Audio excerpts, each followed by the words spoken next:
We are full of concepts and we think we're living, but we're really conceptualizing. Sea change when you go from being in your mind to being in your heart. And the Course of Love was about discovering our true identity. Welcome everyone to our show, Heart to Heart, How Our Course of Love is Changing Our Lives. And I'm your host today, Lynn Kidd, and I would love to welcome our guest today, Jonathan Stemmer, who's joining us today from Eugene, Oregon. Welcome, Jonathan. It's such an honor to have you here today with us. Thank you, Lynn, for inviting me to come on Heart to Heart. I've watched a number of your interviews with other people and have really appreciated getting to know them a little bit more personally. Maybe you could share a little bit with us about your personal journey before you came into A Course of Love? Yeah, it's been pretty varied. Okay. Starting in the late 80s, I had a teacher in graduate school when I was getting my master's in counseling who introduced me to several related to Eastern spirituality. A seminal book for me that really got me started on the so-called spiritual journey was a book called Autobiography of a Yogi by Paramahansa Yogananda.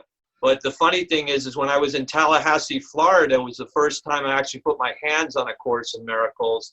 I took it off a shelf in a metaphysical bookstore there, and I opened up to the first page and I couldn't even look at it. It was like it was written in a foreign tongue. Yeah, you want to tell us a little bit about how you discovered A Course of Love? Just yeah, it's great. Was there anything particular going on around that time? I love how I came in contact with it because I went up to see a woman named Amma. People know her as Amma. She's known as the hugging saint from India. She's hugged like 33 million people. And she does a world tour every single year. And she starts her tour in the United States in Seattle. And since I live in Eugene, Oregon, it's only a 5-hour drive. So I go up to see her as often as I can year to year. And that year I had seen her for what's called darshan, when you receive a hug from her. And then I was driving back with my friend through Seattle and then into Portland. There's a really beautiful metaphysical gift and bookshop called New Renaissance in Portland. If you ever get to Portland, Oregon, you got to check that place out. Anyway, okay. Pick up this book. I picked this book up. Here it is. I pick it up, and it's called A Course of Love. And I look on the back of it, and it says there is a way of knowing that can take you beyond where all your learning has taken you. It can take you to the truth of who you are. It is the way of the heart. And then, the back of it goes on to say other things. But that's all I had to see. And I had another book in my hand. And I showed my friend, I said, I got these two books. Which one should I choose? She said, choose this one. So I did. Oh, that's wonderful. Yeah, I know Amma too. She's been here to the Washington, D.C. area before, but I've never been to get a hug from her. But that's so beautiful that you went there to get a hug from Amma and received the grace from Amma, and then on your way back you find A Course of Love. That's just so perfect. Yeah, that's really perfect. Really, yeah.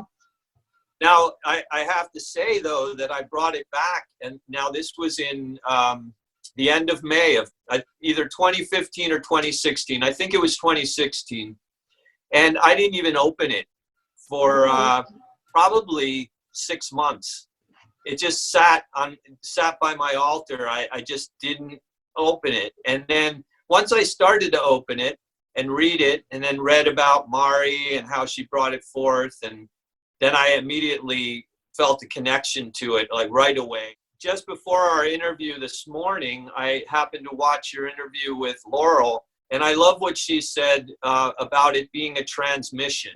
Yes. Book being a transmission. And so you just open it, and you're open to it, and you allow it to transmit to you the energy that it has within it. That just really resonated with me. That felt really beautiful to hear that. So yeah, I love that too. She said it was it's an energy transmission. Exactly. Yeah, that's beautiful. It's not a book Yeah. to be studied. Yeah. So maybe we could go ahead and get into A Course of Love a little bit now. Sure. Did you have something like a powerful line or passage, something you wanted to share with us that's really speaking to your heart right here and now? And you can maybe say a few words about it, or, you know. Sure. Typically my answer to that question would be whatever it is that I happen to be reading would be what I would read to you. And this time through, I just finished the treatises and I'm now starting the dialogues. But the one line that continues to speak to me in this whole book, the course, the treatises, the dialogues, the 40 days, 40 nights, is on page 133 in the course on oneness and duality. So it's 19.14, but it's actually goes to the top of 133. And it says, this is, in essence, why the greatest thinkers have not been able to decipher the riddle, the mystery of the divine, and why they conclude that God is unknowable. And then this is the sentence that I love from this. God is, and the is italicized, as many words are in this book. God is knowable from within the mystery of non-duality itself. I mean, that just says it all to me. So in other words, as long as I'm existing in duality as a separate self, I really can't know the self with a big S or the God that is connected to that self if I'm operating from a place of separation and a sense of duality and a sense of time and space and all the things that we experience perceptually as separate from the viewpoint of separation. So if we experience what the course of love is guiding us to the experience of, which is our natural state of union, then we can know this God from within the mystery of non-duality itself. I just love that. I love within the mystery, like it's a mystery, Yeah, it's not and it meant. says, the God is knowable from within the mystery of non-duality itself. So we cannot, if we come from separation consciousness, which is the old way, the old thought patterns of the ego and separation consciousness, it makes sense that, you wouldn't be able to know God from within the mystery of non-duality itself if you're in a state of separation consciousness. So how would you I just had a question that came up just now, and I was thinking, like, maybe for our viewers out there, do you have any thoughts on how that we could integrate that into daily life, since we're living in a world of seeming appearances and form, but we're always connected to our source, so we're not ever separate from the mystery of God. But, it seems like for myself and a lot of us out here, we don't have that sustained awareness yet. So Yes. is there any thoughts about that, how that could be integrated, sort of like integrating the absolute with the relative, or as A Course of Love refers to, mountaintop with a level ground? Because we're, Yes. the Course of Love is very emphatic about we're not here to run away from life. No. And the mountain, we didn't go to the mountain came to us. So I was just wondering if you had a couple thoughts about that, how to integrate, the mystery of non-duality into our lived experience. Well, I love that question. And in some ways, my response to it would be to shut my mouth. Okay. and I'm referred to one of the Psalms. I'm not a biblical person, but this Psalm 46:10 says, "Be still and know that I am God." So what that suggests to me is, while we're in form, even though we're in form, it's not like, this is the part that can be confusing, and I have found confusing myself. is there are non-dual teachings that say that this whole world is illusion. It's Maya in the Sanskrit term, right? Mhm. I don't subscribe to that. My experience is more that we're here to embody spirit. Mhm. And and we can access a part of ourselves within our deep heart that is a still point and that is quiet. And it's where we receive the wisdom that we need to guide our lives while in form, Mhm. which is my understanding of what Christ consciousness is. The course of love, I don't even know if I'm answering your question or whether or not I'm really the right Yeah. person to answer a question like that, because I think we all have to come to that experience within ourselves.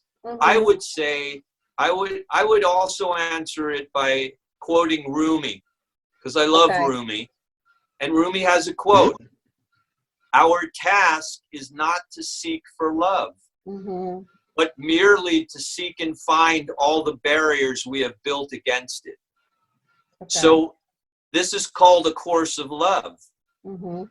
We already are that. Yes. And You're all the what accomplished. we're exploring here together in dialogue, in our own so-called individual exploration, but what really is not individual, it's collective. So we're exploring the ways that we have blocked that. Mhm. And we're helping one another through, hopefully through open dialogue and being vulnerable with one another about the ways in which we have felt separate, Mhm. to help one another to release those. You and Yeah. I have even talked about this, releasing Yeah. those things that cause us this deep shame and guilt and pain, so that we can come to a place of acceptance of all the different parts of ourselves, and ultimately acceptance of our whole self, and experience our wholeness, experience our Yeah. oneness. It's complicated, but it isn't. It's simple. Yeah, I think it's kind of both and. What was coming up for me when you were speaking is, there's a line too that always speaks to me. Well, the Psalm 46 also, what you quoted, "Be still and know that I am God." And then there's a beautiful line from Course in Miracles that talks about, we say God is, and then we cease to speak. And so I feel like that getting into that stillness, like you said, is like a portal, into this expansive Christ consciousness. And I do think the silence and the stillness is extremely important. But then also both, and I see what really speaks to me that's been brought out in the Course of Love is the union and the relationship. And that's what you were speaking of, is having that connection and relationship with others and being able to share who we are. And that is for me, that's part of removing the blocks to love's awareness, being authentic and honest, and being able to bring, the so-called darkness to the light, or any, like you said, anything that's hidden, or, we feel ashamed about or guilty about, or we're bad, we're not enough. And so I do totally, I see it being both and. Because in order to be present for somebody, you have to touch that space within yourself too, and to go to a place that, you're open to your own feelings within, and into the stillness and into the presence of the heart. In relation to what you're saying, like in the Course, there's the chapter 20 on the embrace. And that's I don't know if I have a favorite, because I read into different chapters, and I really appreciate so much of what's written here. Mari's really received and brought forth something beautiful. The embrace, though, is one of the most beautiful narratives, literature, pieces of literature that I've read. Mm-hmm. It's just phenomenal. And my limited understanding of it is that we are already held within the arms, the most spacious, loving, nurturing, compassionate arms of love. We are that, and we're held in that.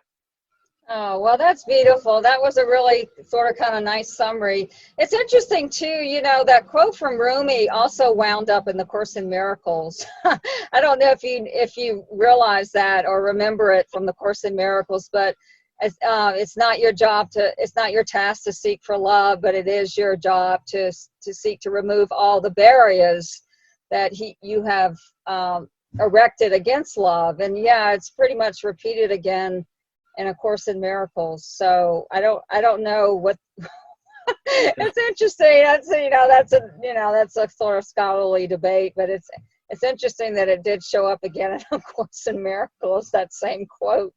I think we're kind of running up on our time.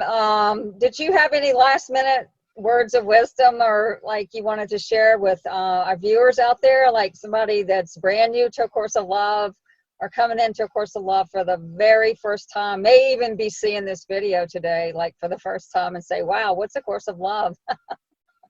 Well, the only, really all that's coming to me is open the book with as open a mind and heart as you possibly can have, and realize that, similar to what Laurel said in that interview, which I thought was really beautiful, that I mentioned earlier, that something is being transmitted to you and that you don't need to figure it out with your rational intellect, because you're not going to be able to anyway. So Yeah. to the degree that you can release that and just trust that what you're receiving, you already know on some level and are just being reminded of through the words, that little by little you will start to see that the words jump off the page, they translate inside of you, and they become a lived experience in your day-to-day, moment-to-moment, breath-by-breath reality. So Wow.